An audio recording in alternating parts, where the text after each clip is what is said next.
আলাইকুম।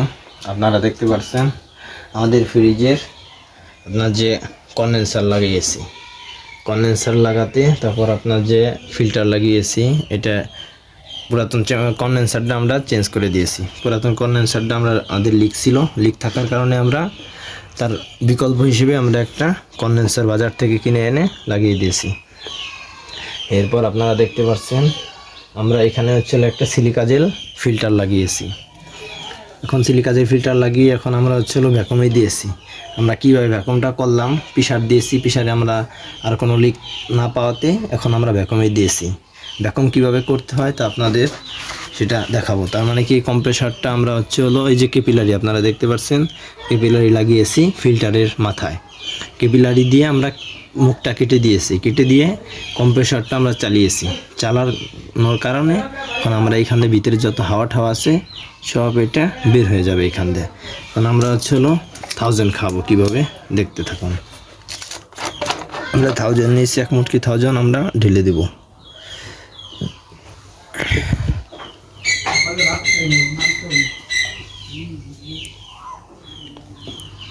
কেপিলারি মুখে আমরা 1000টা ধরেছি। যদি আমাদের এখানে লিক চেম্বারে বা কি কন্ডেন্সারে যদি কোথাও লিক থাকে, তাহলে এখানে অনবরত আমাদের ফুটফুটি দিতে থাকবে, তার মানে বাতাস হাওয়া বের হতে থাকবে। এখন মনে হচ্ছিল আমাদের আর কোনো লিক নেই। লিক না থাকার কারণে আমাদের কোনো হাওয়া দিচ্ছে না। পানির ভিতর হাওয়া দিলেই পানির ভিতর বুড়বুড়েবে। এখন আমরা 1000টা কীভাবে খাওয়াই, 1000টা ভিতরে আমরা প্রবেশ করাবো। কীভাবে প্রবেশ করাই আপনারা দেখতে থাকুন। আপনার যে চার্জিং পাইপ দিয়ে 1000 খাওয়ায়, এটা কিন্তু ঠিক না। এটা কম্প্রেসারের কয়েলে আঘাত করে, কয়েলে অনেক ক্ষেত্রে ক্ষতি হয়। জন্য আমরা সবসময়ের জন্য 1000 খাওয়াবো কেপিলারি দিয়ে, ফিল্টারের গুঁড়া দিয়ে। দেখতে পাচ্ছেন আমাদের সম্পূর্ণ 1000 খেয়ে ফেলছে সম্পূর্ণ। এখন আমরা এটার মুখটা সিল করে দেব। এটা এখান দিয়ে আমরা এখন আর একটু কম্প্রেসার চালিয়ে নেব, চালিয়ে পরে আমরা আবার এখান দিয়ে হাওয়াটা বের করে দেব। আপনারা দেখতে পাচ্ছেন আমরা কম্প্রেসারটি আবার অন করে দিয়েছি, 1000 খাওয়ানোর পর অন করে দিয়েছি। এখন এখান দিয়ে দেখতে পাচ্ছেন আমাদের একটু বাতাস বের হবে। দেখতে পাচ্ছেন, আওয়াজ পাইতেছেন আপনারা, এখান থেকে বাতাসটা বের হচ্ছে। তার মানে কি, আমাদের 1000 খাওয়ানো কমপ্লিট। এখন আমরা এটা সিল করে দেব। আমাদের এই 1000টা খাওয়ানোর মূল উদ্দেশ্য আমাদের যদি চোকিং কোনো সমস্যা থাকে, আসলে আমাদের চোকিং করবে না। এই জন্যই আমরা 1000টা মূলত খাওয়াই। দেখতে পাচ্ছেন আমরা এখন মাথাটি আমরা সুন্দর করে মাথাটি সিল করে দিয়েছি, আপনারা দেখতে পাচ্ছেন। এখন আমরা সিল করা শেষ আমাদের। এখন আমাদের মূল কাজ এখন হবে আর একটা, আমরা এখন এই কম্প্রেসার দিয়ে আমরা এটাকে করে দেব, ভ্যাকুম করব। ফাইনালি ভ্যাকুম হবে আমাদের। আমরা সবসময়ের জন্য ফ্রিজে কাজ করি, 2বার ভ্যাকুম দিই আমরা। একবার ফ্রিজ দিয়ে আমরা ভ্যাকুম করি, ফ্রিজের কম্প্রেসার দিয়ে। আবার দ্বিতীয়তে আমাদের যে এক্সট্রা আমরা কম্প্রেসার নিয়ে এসি, যে কম্প্রেসারটা, এই কম্প্রেসার দিয়ে আমরা সবসময়ের জন্য ভ্যাকুম করি। আপনারা দেখতে থাকুন, আমরা লাইন দিচ্ছি মিটারে। এখন আমাদের কাটা কিন্তু এখনও 0-তে আছে, 0 নিচেই আছে, মাইনাসে আছে। তারপর আমরা দ্বিতীয়তে আমাদের ভ্যাকুম কিন্তু এখনও আছে, আমরা আবার দ্বিতীয়তে আবার ভ্যাকুম দিচ্ছি। এরকম ভ্যাকুম 2বার যদি আপনারা ভ্যাকুম করেন, তাহলে আপনাদের ফ্রিজটি অ্যাকুরেট ভ্যাকুম হবে। অ্যাকুরেট ভ্যাকুম হলেই তাহলে আপনার ঠান্ডাটা খুব সুন্দর ঠান্ডা আসবে, কুলিং খুব সুন্দর কুলিং দিবে, ফ্রিজটা অনেক টিকসই হবে, চোকিং করার কোনো ভয় থাকবে না। এই জন্য আমরা 2বার ভ্যাকুম করি প্রত্যেকটা ফ্রিজ। আপনারা দেখতে পাচ্ছেন আমরা ভ্যাকুমটা দিয়ে দিয়েছি। এখন আমরা এই অবস্থায় 30 মিনিট ভ্যাকুম করব। 30 মিনিট ভ্যাকুম করে পরে আপনারা দেখতে পাচ্ছেন আমাদের 30 মিনিট ভ্যাকুম করা কমপ্লিট। আমাদের কাটা মাইনাসে আছে।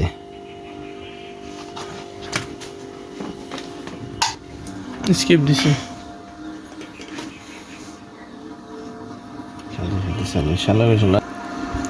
30 মিনিট আমাদের ভ্যাকুম করা কমপ্লিট। এখন আমরা এটিকে অফ করে দেব, এখান থেকে আমরা খুলে দেব।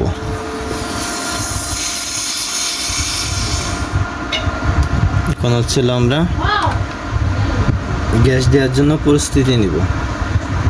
দেখতে পাচ্ছেন আপনারা,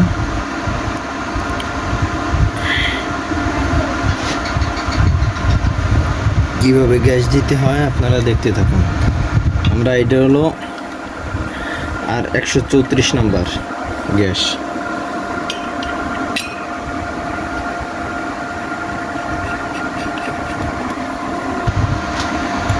ফ্রিজের ক্ষেত্রে আমরা সবসময়ের জন্য লিকুইড গ্যাস ব্যবহার করব। আমরা কখনো ব্যাপার গ্যাস দেব না। ব্যাপার গ্যাস দিলে কিন্তু আমাদের চোকিং করার চান্স থাকবে 80%, মানে কি 80% চান্স থাকবে চোকিং করার। দেখতে পাচ্ছেন আমরা একটু গ্যাস বের করে নিয়েছি। আমরা হলো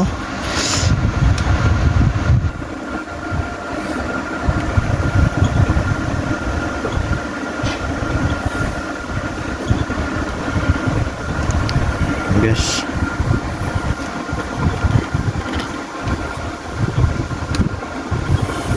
আস্তে আস্তে গ্যাস দিব। যদি আমরা একবারে গ্যাস দিই তাহলে কিন্তু কম্প্রেসারের প্রতি আমাদের চাপ পড়ে। এই গ্যাসটা অনেক ওজন স্থল গ্যাস, সেই জন্য আমরা আস্তে আস্তে গ্যাস দিব। দেখতে পাচ্ছেন, একবারে যদি গ্যাসটা দিয়ে দিই তাহলে কম্প্রেসারের কয়েল আছে, কয়েলের ওইখানে যে জমাট বেঁধে যায়, জমাট বেঁধে গেলে তখন আমাদের কম্প্রেসার সিজ করে ফেলে, তখন আমাদের সমস্যা হয়। এই জন্য আমরা আস্তে আস্তে গ্যাস দিব। গ্যাসটা দেখতে পাচ্ছেন আমরা আস্তে আস্তে গ্যাস দিচ্ছি।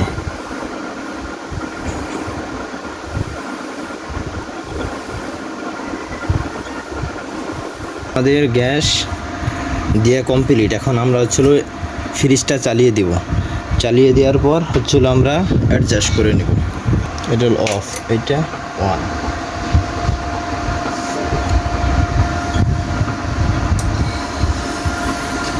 দেখতে পাচ্ছেন আমাদের ফ্রিজটি চালু হয়ে গেছে।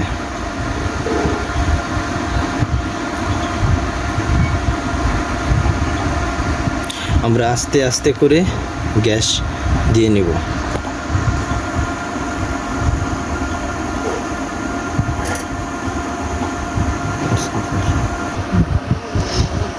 আপনারা দেখতে পাচ্ছেন আমরা এটা রানিং প্রেসার। রানিং প্রেসার 15 থেকে 20 এর ভিতরে রাখবো। এর ভিতরে যদি আমরা রাখি তাহলে আমাদের ফ্রিজের কুলিং একদম পারফেক্ট আসবে।